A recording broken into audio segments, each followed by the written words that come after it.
क्या आपने कभी सोचा है कि हम जो खाना खाते हैं वो केवल शरीर का ईंधन भर है या आत्मा से भी कोई गहरा संबंध रखता है? क्या भोजन सिर्फ स्वाद, परंपरा और पोषण की बात है, या इसके पीछे छुपा है एक ऐसा रहस्य जो ब्रह्मांड तक जुड़ता है? हम रोज खाते हैं, रोज रसोई से थाली तक की यात्रा करते हैं, लेकिन क्या हमने कभी महसूस किया है कि हर निवाले में एक शक्ति, एक ऊर्जा, एक चेतना बहती है? आज की इस आध्यात्मिक यात्रा में हम जानेंगे भोजन, प्रसाद और वंदारा का वह रहस्य जो वेदों, योग, तंत्र और अनुभव की धरती से जन्म लेता है। चलिए आरंभ करते हैं।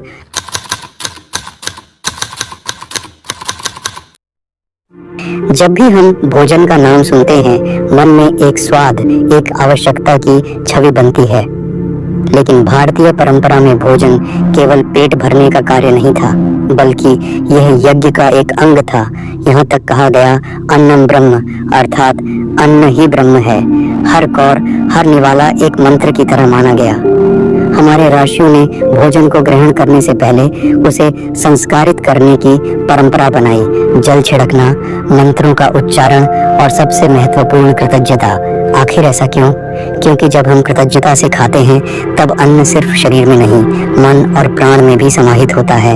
विज्ञान भी कहता है, जब आप ध्यान पूर्वक खाते हैं तो पाचन बेहतर होता है, भावनाएं स्थिर होती हैं और ऊर्जा का स्तर बढ़ता है। तो भोजन शरीर के लिए नहीं, चेतना के लिए भी है। अब बात करते हैं प्रसाद की।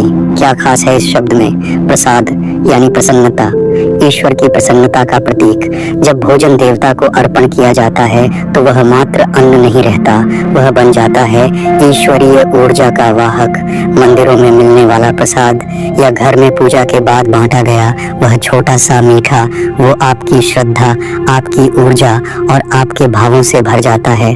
जहाँ ऊर्जा एक माध्यम के द्वारा भक्त तक पहुँचती है, प्रसाद को प्रेम, श्रद्धा और मंत्रों से कंपित किया जाता है, जिससे उसमें सूक्ष्म कंपन बदल जाते हैं।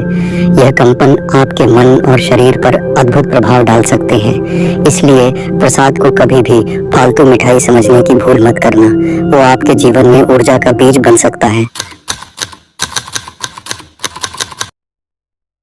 अब बात करते हैं वंदारा की, जहां पंक्तियों में बैठकर सैकड़ों लोग साथ भोजन करते हैं। गुरुद्वारों में लंगर की परंपरा, मंदिरों के अन्न क्षेत्र, आश्रमों के भोजनालय, ये सिर्फ भोजन वितरण केंद्र नहीं है, ये हैं समता और एकता के तीर्थ। जब राजा और रंक, अमीर और गरीब सब एक पंक्ति में बैठकर भोजन करते हैं, तब वहाँ सिर्फ अन्न नहीं बनता, वहाँ अहंकार गलता है।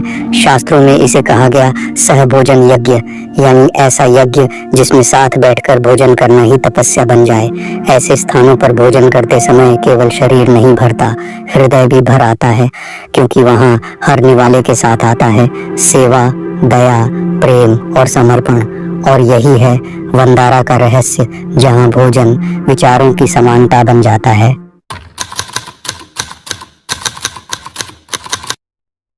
अब बात करते हैं बंधन की। भोजन से पहले मंत्रों के उच्चारण की परंपरा। हमारे यहाँ कहा गया, भोजन शुरू करने से पहले बंधन दो। क्या है ये बंधन?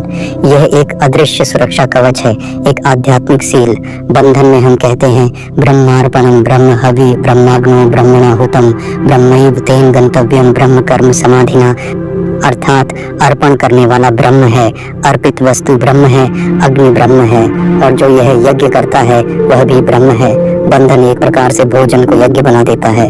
इसीलिए कहा गया, अन्न को खाते नहीं, उसे हवन करते हैं अपने भीतर। इस बंधन से हम भोजन को चेतना से जोड़ते हैं, जिससे वह आत्मा का आहार बन जाए। क्या आपने कभी ध्यानपूर्वक खाना खाया है? हर निवाले को चबाते हुए, उसके स्वाद, उसकी गंध और उसकी बनावट को पूरी तरह महसूस करते हुए। यही है भोजन ध्यान। यह केवल पेट भरना नहीं, यह आत्मा को आभार प्रकट करना है। हर ग्रास को चबाते हुए जब आप कहते हैं धन्यवाद ब्रह्मांड, तो वह भोजन आपको केवल पोषण नहीं, वरन जागरूकता भी देता है। भोजन के माध्यम से हम यह सीखते हैं कि हम भी प्रकृति के ऋणी हैं, हम भी निर्भर हैं। भोजन हमें नम्र बनाता है, यह हमें हमारी सीमाएं दिखाता है, यह हमें याद दिलाता है कि हमारी सबसे गहरी भूख आत्मा की है और वह भोजन ही है जो इस देह में रहते हुए हमें ब्रह्म से जोड़ने का माध्यम बनता है। भोजन से परे की यात्रा भारतीय परंपरा में उपवास और व्रत केवल शरीर को आराम देने के लिए नहीं है। यह भोजन की शक्ति को समझने का एक तरीका है। जब आप कुछ समय के लिए अन्न का त्याग करते हैं तो शरीर के साथ साथ मन भी शुद्ध होता है, ध्यान की गहराई बढ़ती है।